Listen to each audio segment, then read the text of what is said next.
नमस्कार साथियों, स्वागत है आप सभी का अग्रिम MPPSC एकेडमी में। और दोस्तों, आज हम बात करेंगे मध्य प्रदेश सामान्य ज्ञान के अंतर्गत मध्य प्रदेश की अर्थव्यवस्था के बारे में। ठीक है दोस्तों, क्या बात करेंगे हम लोग बात करने वाले हैं मध्य प्रदेश सामान्य ज्ञान के अंतर्गत मध्य प्रदेश की अर्थव्यवस्था की। और इसमें दोस्तों हम लोग मध्य प्रदेश की अर्थव्यवस्था के बारे में जानेंगे। तो चलिए दोस्तों प्रारंभ करते हैं मध्य प्रदेश की अर्थव्यवस्था। ये हमारा दोस्तों टॉपिक नंबर 13 है दोस्तों, और इससे पहले 12 टॉपिक ऑलरेडी डिस्कस किए जा चुके हैं आप लोगों के साथ। और दोस्तों यदि आप लोगों ने उन वीडियोस को नहीं देखा है तो चैनल पर जा कर के उन्हें भी ज़रूर देखें, ताकि मध्य प्रदेश सामान्य ज्ञान की ये जो सीरीज चलाई जा रही है इसका समग्रता से पूरा लाभ आप सभी लोगों को प्राप्त हो। तो चलिए दोस्तों प्रारंभ करते हैं मध्य प्रदेश की अर्थव्यवस्था। सबसे पहले दोस्तों आर्थिक स्थिति देख लेते हैं। तो नया आधार वर्ष, आर्थिक स्थिति में दोस्तों जो आधार वर्ष होता है वो बहुत महत्वपूर्ण भूमिका निभाता है। तो यहाँ पे सबसे पहले हमारा है आर्थिक स्थिति। ठीक है दोस्तों, आर्थिक स्थिति में क्या है दोस्तों, आर्थिक स्थिति में नया आधार वर्ष। तो मध्य प्रदेश सरकार ने वित्तीय वर्ष 2010-11 से आधार वर्ष 2004-05 अपना लिया है। तो क्या था दोस्तों, 2010-11 से कौन सा आधार वर्ष 2004-05 अपना लिया गया था। इसके पूर्व 1999-2000 क्या था, आधार वर्ष था। तो आधार वर्ष क्या होता है दोस्तों, आधार वर्ष स्थिर मूल्यों पर गणना में प्रयुक्त होता है। आधार वर्ष क्या होता है दोस्तों, जो स्थिर मूल्य होते हैं स्थिर मूल्यों पर गणना के लिए प्रयुक्त होता है। और सकल घरेलू उत्पाद, और क्या है दोस्तों, जो सकल घरेलू उत्पाद होता है वो क्या होता है देख लेते हैं आगे। सकल घरेलू उत्पाद सर्वाधिक वृद्धि दर वाले क्या है मध्य प्रदेश में, सकल घरेलू उत्पाद में सर्वाधिक वृद्धि दर वाले 11% दोस्तों भोपाल और जबलपुर का है 2009-10 का ये दोस्तों आंकड़ा है। और इसमें क्या है दोस्तों, सर्वाधिक वृद्धि दर क्या है, भोपाल और जबलपुर। सकल घरेलू उत्पाद में सर्वाधिक वृद्धि दर किनकी थी, तो दो जिले थे भोपाल और जबलपुर, 11% इनकी क्या थी दोस्तों, सर्वाधिक वृद्धि दर थी सकल घरेलू उत्पाद में। ठीक है दोस्तों, आगे देख लेते हैं न्यूनतम वृद्धि दर वाले। न्यूनतम वृद्धि दर 6%। न्यूनतम वृद्धि दर कहाँ थी दोस्तों, 6% वृद्धि दर वाले श्योपुर, नीमच, पन्ना, सीधी, सिंगरौली, डिंडोरी। तो 2009-10 का ये आंकड़ा है दोस्तों, थोड़ा पुराना है। नए आंकड़ों को आप लोग गूगल कर लीजिएगा। तो न्यूनतम वृद्धि दर दोस्तों जो 2009-10 में थी तो वो कहाँ की थी, तो श्योपुर, नीमच, पन्ना, सीधी, सिंगरौली, डिंडोरी की थी दोस्तों 6%। और राज्य का सकल घरेलू उत्पाद वर्ष 2011-12 में दोस्तों प्रचलित जो दर थी तो उस पर कितना था दोस्तों, 3,36,336 करके याद कर लेंगे। 336 3 लाख है ना, 36,336 करोड़ रुपए राज्य का क्या था दोस्तों, सकल घरेलू उत्पाद था। कब था दोस्तों, 2011-12 वर्ष 2011-12 में प्रचलित दर पर। राज्य का सकल घरेलू उत्पाद दोस्तों 12-13 में प्रचलित दर पर अनुमानित था दोस्तों 336। तो अनुमानित भी उतना ही था दोस्तों, और क्या है दोस्तों, प्रचलित दर भी क्या था, उतना ही था। क्षेत्रवार योगदान देख लेते हैं दोस्तों, प्रतिशत क्षेत्रवार योगदान कितना है दोस्तों। तो क्षेत्रवार योगदान में दोस्तों क्षेत्रवार योगदान प्रतिशत में दोस्तों 2011-12 में क्या है दोस्तों, प्रचलित कीमतों पर प्राथमिक क्षेत्र में दोस्तों 28.49% प्राथमिक क्षेत्र से, द्वितीय क्षेत्र से दोस्तों 25.86%, तृतीय क्षेत्र से 45.65%। ठीक है दोस्तों, तो प्राथमिक क्षेत्र से 28.49%, द्वितीय क्षेत्र से 25.86% और तृतीय क्षेत्र से 45.65%। ठीक है दोस्तों, आगे देख लेते हैं स्थिर कीमतों पर प्राथमिक क्षेत्र। तो प्रचलित कीमतों पर क्या था दोस्तों, 28.49 प्राइमरी सेक्टर का और 25.86 क्या था दोस्तों सेकेंडरी सेक्टर और 45.65% क्या था टर्शियरी सेक्टर का क्या था दोस्तों योगदान था जीडीपी का।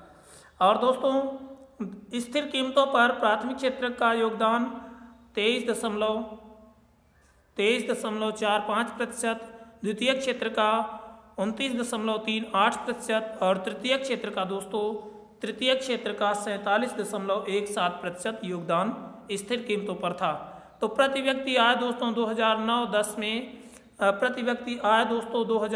में सर्वाधिक वृद्धि दर इंदौर, भोपाल, जबलपुर, उज्जैन, ग्वालियर, होशंगाबाद में दर्ज की गई। तो प्रति व्यक्ति क्या थी दोस्तों आय 2009-10 में सर्वाधिक वृद्धि दर इंदौर, भोपाल, जबलपुर, उज्जैन, ग्वालियर, होशंगाबाद में दर्ज की गई। और न्यूनतम वृद्धि दर दोस्तों भिंड, श्योपुर, शिवपुरी, टीकमगढ़, पन्ना, रीवा में दर्ज की गई।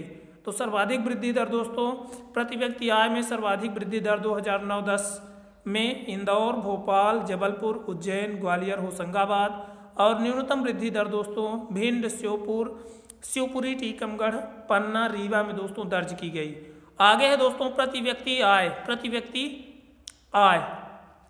व्यक्ति आय में दोस्तों कीमत का स्वरूप 2010-11 और 11-12। तो स्थिर कीमतों पर दोस्तों आधार वर्ष 2004-05 पर कितना था दोस्तों 22,382 कितना था दोस्तों 22,382 और 2011-12 में बढ़ करके 24,395 हो गया। तो 22,282 और 24,395 हो गया। प्रचलित कीमतों पर दोस्तों 32,222 से 37,994 हुआ। ठीक है दोस्तों, आगे हमारा बजट 2013-14 का बजट यहाँ पे पुराना बजट दिया गया है दोस्तों इस पीडीएफ में। तो बजट क्या है दोस्तों, बजट 2013-14 22 फरवरी 2013 को प्रस्तुत किया गया और 2013-14 में मध्य प्रदेश को राजस्व प्राप्ति कितना हुई थी दोस्तों, तो 79,603.47 करोड़ रुपए और राजस्व व्यय दोस्तों 74,388.64 करोड़ रुपए होगा। तो इस प्रकार राज्य का आय व्यय दोस्तों 5,214.83 करोड़ रुपयों का राजस्व आधिक्य दर्शाता है। क्या दर्शाता है दोस्तों, राजस्व का आधिक्य दर्शाता है। तो दोस्तों ये डाटा थोड़ा सा पुराना ज़्यादा है, तो नए डाटा को हम लोग लेकर के आएंगे। फिलहाल अभी इस पीडीएफ के आधार पर देखते चलते हैं, है ना। आगे देख लेते हैं दोस्तों आय और व्यय पर कर दोस्तों 17% था। पूंजी संपत्ति पूंजीगत लेन देन पर कर 6 पैसे था। सीमा और संघ उत्पाद शुल्क 9 पैसे, राज्य उत्पाद शुल्क 7 पैसे और वानिकी दोस्तों 1 पैसे। ठीक है दोस्तों, ये 100 पैसे पर जो है तो निकाला जाता है। इस तरह से दोस्तों ये हो गया। अब दोस्तों आगे यहाँ पे बिक्री व्यापार पर कर 21 पैसे, अन्य 12 पैसे। तो लौह धातु खनन और समस्त उद्योगों पर 3 पैसे, अन्य 5 पैसे, केंद्र की सहायता अनुदान दोस्तों 19 पैसे। इसी तरह से व्यय दोस्तों, तो व्यय प्रशासनिक सेवाओं में 7 पैसे, है ना। ब्याज संग्रह और ऋण परिशोधन खर्च 8 पैसे, अन्य सामान्य सेवाओं में 13 पैसे, शिक्षा, खेल, कला और संस्कृति में 17 पैसे, स्वास्थ्य एवं परिवार कल्याण में 5 पैसे, जलापूर्ति और सफाई में 1 पैसे, सामाजिक कल्याण एवं पोषाहार 11 पैसे, अन्य सामाजिक सेवाएं 3 पैसे, कृषि सिंचाई 10 पैसे, ग्रामीण विकास 6 पैसे, उद्योग और खनिज 1 पैसा। तो 100 पैसे के आधार पर दोस्तों क्या होता है, आय और व्यय का वितरण किया जाता है। तो ध्यान रखेंगे। सहायता अनुदान दोस्तों 6 पैसे, अधिक के 7 पैसे, 6 पैसे से अधिक करके दोस्तों 7 पैसे किया गया था। कुल राजस्व प्राप्ति दोस्तों 79,603.47 करोड़ और कुल राजस्व व्यय दोस्तों 74,388.64 करोड़ रुपए। और दोस्तों राजस्व अधिक कितना हुआ दोस्तों, तो 5,214.83 करोड़ रुपए। संस्कृति 141 करोड़ रुपए पिछले साल से 31% ज़्यादा है। सांची बौद्ध विश्वविद्यालय के लिए 10 करोड़। मुरैना में अटल बिहारी वाजपेयी संस्कृति एवं कला केंद्र की स्थापना दोस्तों उसी टाइम पर की गई थी। ठीक है दोस्तों, आगे देख लेते हैं राज्य योजना मंडल। राज्य का योजना मंडल क्या होता है, तो राज्य ने अपने समस्त संसाधनों के समुचित दोहन द्वारा राज्य को संतुलित समग्र विकास को, तो क्या किया गया है दोस्तों, राज्य ने अपने समस्त संसाधनों के समुचित दोहन द्वारा राज्य को संतुलित समग्र विकास, राज्य के संतुलित समग्र विकास को सुनिश्चित करने के उद्देश्य से राज्य योजना मंडल का गठन दोस्तों 24 अक्टूबर 1972 को किया था। तो मध्य प्रदेश राज्य ने क्या किया था दोस्तों, अपने पूरे संसाधनों के समुचित दोहन तथा दोहन द्वारा राज्य के संतुलित समग्र विकास को सुनिश्चित करने के उद्देश्य से क्या किया था दोस्तों, राज्य योजना मंडल का गठन किया था। और ये गठन दोस्तों 24 अक्टूबर 1972 को किया था। ठीक है दोस्तों, तो 24 अक्टूबर 1972 को राज्य योजना मंडल का गठन किया गया था। और मंडल राज्य के लिए पंचवर्षीय योजना का निर्माण केंद्रीय योजना आयोग के निर्देशन में करता है। तो ये राज्य योजना मंडल करता काम क्या है दोस्तों, इसका राज्य योजना मंडल का जो कार्य है वो क्या है दोस्तों, तो राज्य योजना मंडल का कार्य केंद्रीय योजना आयोग के निर्देशन में पंचवर्षीय योजनाओं का निर्माण राज्य के लिए, ठीक है दोस्तों, राज्य के लिए पंचवर्षीय योजनाओं का निर्माण करना है। और वो किसके निर्देशन में करेगा दोस्तों, केंद्रीय योजना आयोग के निर्देशन में करेगा। अब तो दोस्तों बदल करके योजना आयोग के स्थान पर नीति आयोग हो गया है। तो इस तरह से दोस्तों ये हो गया। अब आगे देख लेते हैं, मुख्यमंत्री इसके पदेन अध्यक्ष होते हैं। जो राज्य योजना मंडल होता है दोस्तों, तो उसके अध्यक्ष कौन होते हैं, तो मुख्यमंत्री क्या होते हैं, पदेन अध्यक्ष हो जाते हैं। मतलब दोस्तों यदि कोई मुख्यमंत्री बन जाता है तो अपने आप ही वो क्या हो जाएगा, इसका अध्यक्ष नियुक्त हो जाएगा। तो पदेन अध्यक्ष का दोस्तों यहाँ पे मतलब यही होता है कि जो व्यक्ति क्या होगा उस पद पर आएगा तो वो क्या हो जाएगा, इसका भी क्या हो जाएगा, अध्यक्ष हो जाएगा। तो जो मुख्यमंत्री बन जाएगा तो वो क्या हो जाएगा, इसका अध्यक्ष अपने आप हो जाएगा। जबकि उनके परामर्श पर राज्यपाल उपाध्यक्ष की नियुक्ति करते हैं। और मुख्यमंत्री के परामर्श पर क्या करते हैं दोस्तों, जो राज्यपाल होते हैं वो उपाध्यक्ष की नियुक्ति करता है। वर्तमान में उपाध्यक्ष श्री बाबूलाल जैन है। वर्तमान में क्या है दोस्तों, जो उपाध्यक्ष हैं वो कौन है, श्री बाबूलाल जैन हैं। 2011 से कार्यरत हैं। और ये कब से कार्यरत हैं दोस्तों, 2011 से कार्यरत हैं। मध्य प्रदेश की 11वीं पंचवर्षीय योजना दोस्तों, इसकी अवधि 2007-12 थी दोस्तों। योजना राशि कितनी थी, तो 69,788 करोड़ दोस्तों इसकी योजना राशि थी। और दोस्तों आर्थिक विकास दर 7.6% थी। कृषि क्षेत्र के लिए 5% और उद्योगों के लिए दोस्तों 10% आर्थिक वृद्धि दर निर्धारित की गई थी। ठीक है दोस्तों। और दोस्तों सेवा क्षेत्र के लिए 8%। इस तरह से दोस्तों ये हो गया। अब दोस्तों प्रमुख योजनाएं देख लेते हैं। मध्य प्रदेश सरकार की क्या है, प्रमुख योजनाएं हैं। तो यहाँ पे दोस्तों जलदीप योजना, तो जलदीप योजना दोस्तों मछुआरों को विभिन्न विभागों की योजनाओं का लाभ दिलाने के उद्देश्य से राज्य शासन ने 2007 से मोबाइल आंगनबाड़ी योजना लागू की थी। तो मछुआरों को विभिन्न विभागों की योजनाओं का लाभ दिलाने के लिए उद्देश्य से क्या किया गया था दोस्तों, राज्य शासन ने 2007 से मोबाइल आंगनवाड़ी योजना लागू की थी, जो अब जलदीप योजना के नाम से संचालित है। जो किस योजना के नाम से संचालित है दोस्तों, जलदीप योजना के नाम से संचालित थी, जो अब जलदीप योजना के नाम से संचालित है। इसकी शुरुआत इंदिरा सागर जलाशय से की गई। तो जलदीप योजना के बारे में 2-3 पॉइंट दोस्तों याद रखेंगे। ये क्या है दोस्तों, मछुआरों के लिए प्रारंभ की गई थी। और दोस्तों 2007 से मोबाइल आंगनबाड़ी योजना लागू थी, उसी को जलदीप योजना के नाम से संचालित किया गया है। और इसकी शुरुआत दोस्तों सबसे पहले कहाँ, इंदिरा सागर जलाशय से की गई। ठीक है दोस्तों, तो याद रख लेंगे मछुआरों के लिए है। 2007 में पहले मोबाइल आंगनबाड़ी थी, अब उसको जलदीप योजना के नाम से संचालित कर दिया गया है। और इसकी शुरुआत दोस्तों सर्वप्रथम इंदिरा सागर जलाशय से की गई थी। तो याद रखेंगे जलदीप, इंदिरा सागर जलाशय मछुआरों को है ना अलग अलग विभागों की योजनाओं का लाभ दिलाने के उद्देश्य से राज्य शासन द्वारा 2007 से पहले मोबाइल आंगनबाड़ी योजना लागू थी। बाद में इसको क्या कर दिया गया दोस्तों, जलदीप योजना में बदल दिया गया। ठीक है दोस्तों, आगे है जन मित्र समाधान केंद्र। अगली योजना दोस्तों जन मित्र समाधान केंद्र। ग्वालियर जिले में सूचना प्रौद्योगिकी पर आधारित जन मित्र समाधान केंद्र योजना की शुरुआत की 2009 अक्टूबर 2009 से क्या की गई दोस्तों, शुरुआत की गई।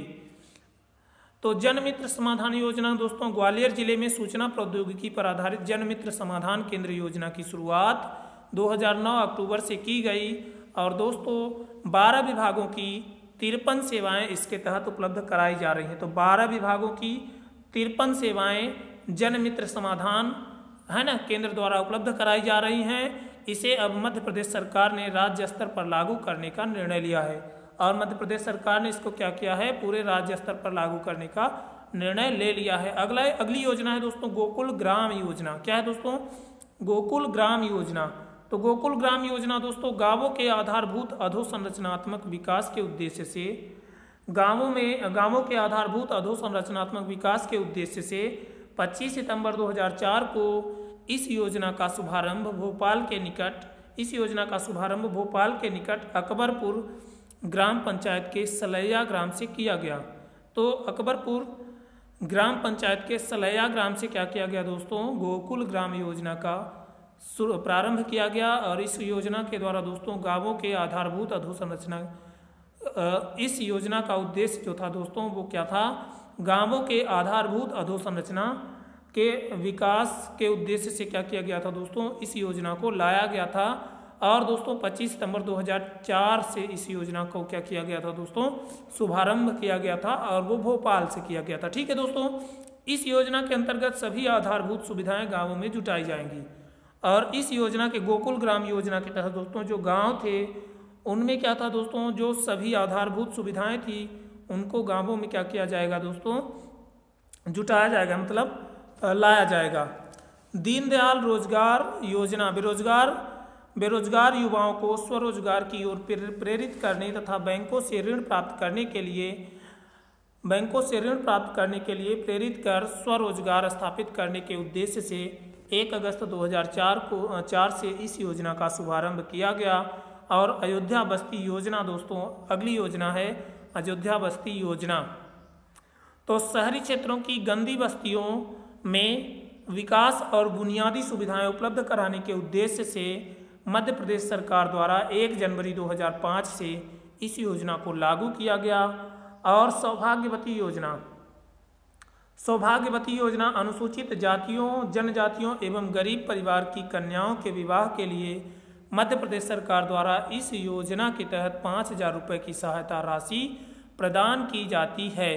तो सौभाग्यवती योजना क्या है दोस्तों, अनुसूचित जातियों, जनजातियों एवं गरीब परिवार की कन्याओं के विवाह के लिए मध्य प्रदेश सरकार द्वारा इस योजना के तहत 5,000 रुपये की सहायता राशि प्रदान की जाती है। और दोस्तों अगली योजना है वंदे मातरम योजना।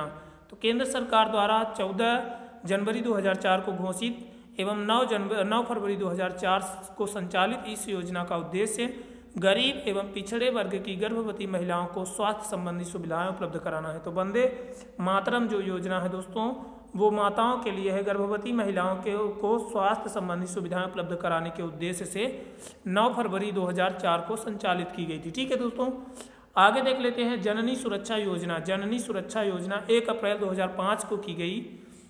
जननी सुरक्षा योजना की शुरुआत कब की गई दोस्तों, 1 अप्रैल 2005 को की गई। और इस योजना के अंतर्गत 19 वर्ष से अधिक आयु की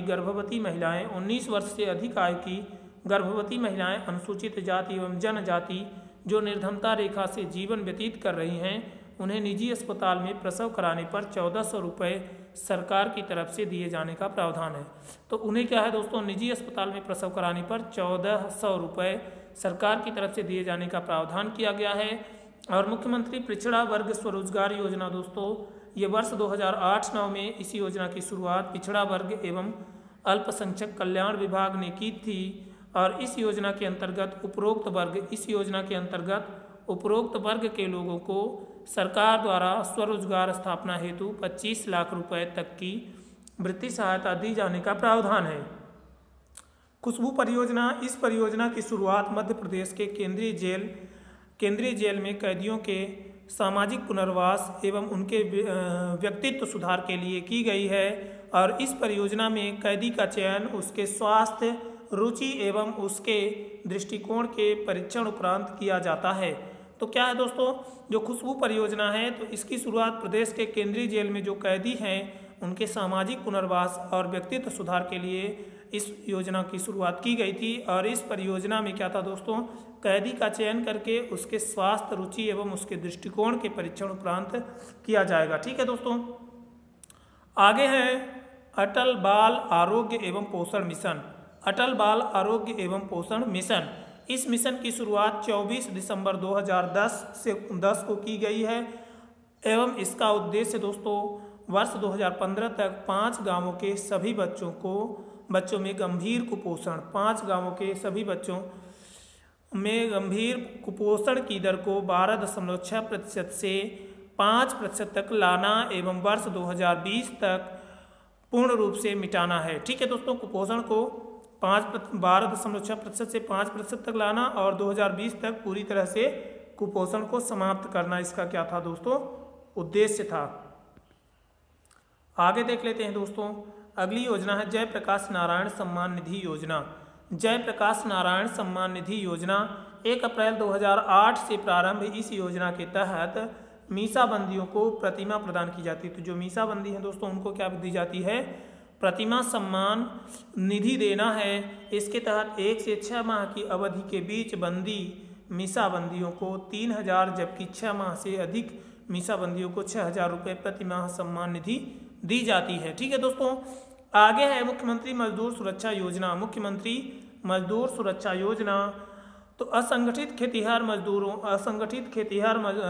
मजदूरों को सरकारी सुविधाएं देने के लिए 20 सितंबर 2007 को एक महत्वाकांक्षी योजना मुख्यमंत्री मजदूर सुरक्षा योजना की शुरुआत हुई और अक्टूबर 2007 से लागू की गई। यह योजना जून 2008 से कृषि विभाग से सामाजिक न्याय विभाग को अंतरित की गई है और योजना भूमिहीन खेतिहर श्रमिकों के लिए संचालित है। और ये योजना क्या है दोस्तों, जो भूमिहीन खेतिहर श्रमिक हैं उनके लिए संचालित की गई है और जिसके पंजीयन हेतु ग्राम पंचायतों को अधिकृत किया गया है।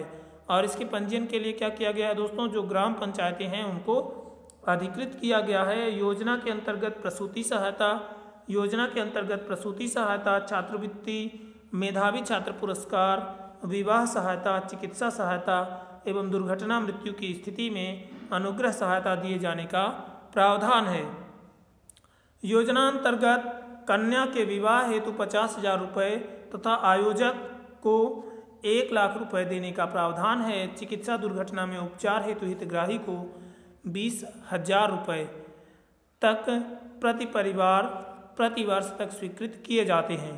तो इसमें दोस्तों क्या है कि जो योजना है दोस्तों, तो इस योजना में क्या है दोस्तों, जो असंगठित खेतिहर मजदूर हैं उनको सरकारी सुविधाएं देने के लिए 20 सितंबर 2007 को महत्वाकांक्षी योजना शुरू की गई थी मुख्यमंत्री मजदूर सुरक्षा योजना के नाम से और अक्टूबर 2007 से इसको लागू भी कर दिया गया। जून 2008 से कृषि विभाग से सामाजिक न्याय विभाग को इसको दे दिया गया। तो पहले कृषि विभाग चलाता था, अब इसको सामाजिक न्याय विभाग क्या करता है दोस्तों, 2008 से चलाता है।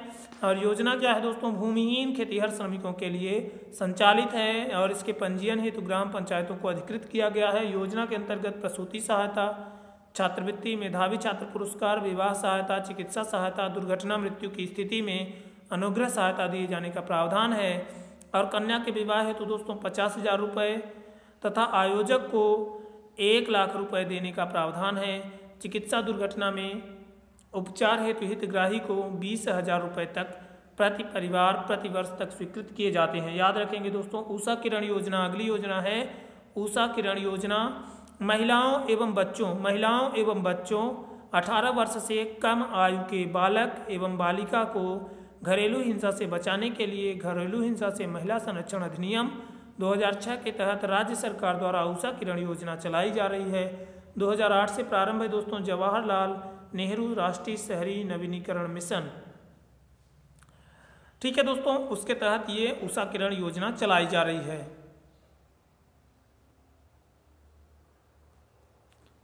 घरेलू हिंसा से बचाने के लिए। ठीक है दोस्तों, भारत सरकार शहरी विकास मंत्रालय द्वारा जवाहरलाल नेहरू राष्ट्रीय शहरी नवीनीकरण मिशन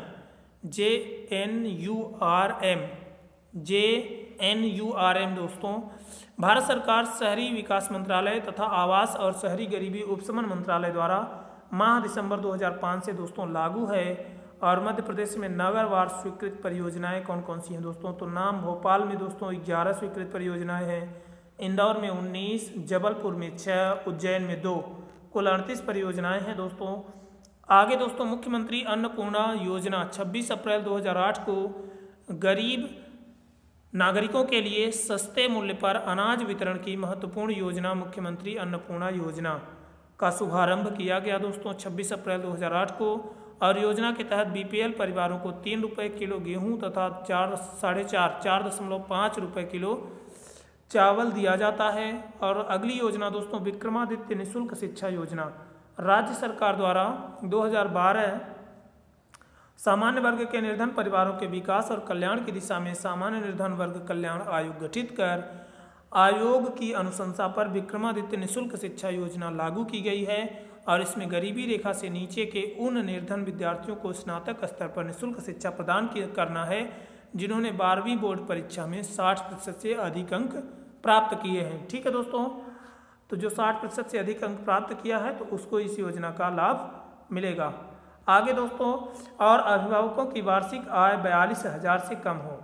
इसमें एक और क्या है दोस्तों, क्राइटेरिया है कि अभिभावक जो है होगा बालक का, तो बालक या बालिका का, तो उसका वार्षिक आय कितनी होनी चाहिए दोस्तों, उसकी वार्षिक आय 42,000 रुपये से कम होनी चाहिए। ठीक है दोस्तों, ये हो गया दोस्तों। अब देख लेते हैं आगे है दोस्तों मुख्यमंत्री ग्राम सड़क योजना। मुख्यमंत्री ग्राम सड़क योजना, तो ग्रामीण क्षेत्र में सामान्य क्षेत्र के 500 और आदिवासी क्षेत्र के 250 से कम आबादी वाले राजस्व ग्रामों में ग्राम सड़क बनाने के लिए वर्ष 2010-11 से मुख्यमंत्री ग्राम सड़क योजना शुरू की गई है। और 2013 तक ऐसे सभी ग्रामों के 12 सड़कों से जोड़ने का लक्ष्य जो ग्राम प्रधानमंत्री सड़क योजना के दायरे में नहीं आते हैं। 3 चरणों में 19,386 किलोमीटर ग्रामीण सड़कें, प्रथम चरण में दोस्तों 27,820 सड़कों तथा 11,954 पुलियों को स्वीकृति मिली है। मुख्यमंत्री युवा स्वरोजगार योजना, तो युवाओं को स्वयं के उद्योग व्यवसाय शुरू करने में मदद के लिए विगत 1 अप्रैल 2013 से लागू योजना है दोस्तों मुख्यमंत्री युवा स्वरोजगार योजना। और योजना में 50,000 युवाओं को सहायता देने का लक्ष्य है। योजना का क्रियान्वयन ग्रामीण क्षेत्रों में पंचायत एवं ग्रामीण विकास विभाग तथा शहरी क्षेत्र में वाणिज्य उद्योग और रोजगार विभाग के माध्यम से किया जाएगा। सभी वर्ग के युवाओं को स्वयं का उद्योग सेवा व्यवसाय स्थापित करने के लिए बैंकों के माध्यम से ऋण उपलब्ध करवाना है। योजना में आय सीमा का कोई बंधन नहीं है। और इस योजना में क्या है दोस्तों, आय सीमा का कोई बंधन नहीं है। वित्तीय सहायता के लिए 2 तरह की श्रेणियां हैं। एक श्रेणी में 50,000 रुपये तक की परियोजनाओं में तथा दूसरी श्रेणी में 50,000 से अधिक और 25 लाख तक की परियोजनाओं के लिए सहायता है। और अगली योजना दोस्तों अटल ज्योति अभियान है। प्रारंभ एवं पूर्ण दोस्तों 2013 में हुआ। ग्रामीण क्षेत्रों के घरों में 24 घंटों तथा खेती के लिए कम से कम 10 घंटे, खेती के लिए दोस्तों कम से कम 10 घंटे बिजली देने के लिए अटल ज्योति अभियान लागू किया गया। अभियान को जुलाई माह तक प्रदेश के सभी 50 जिलों में लागू किया गया है। मुख्यमंत्री युवा इंजीनियर कॉन्ट्रैक्टर योजना, तो प्रदेश के युवा अभियंताओं को कॉन्ट्रैक्टर के रूप में क्षमता विकसित करने के उद्देश्य से मुख्यमंत्री युवा इंजीनियरिंग कॉन्ट्रैक्टर योजना तैयार की गई है। और योजना में कमी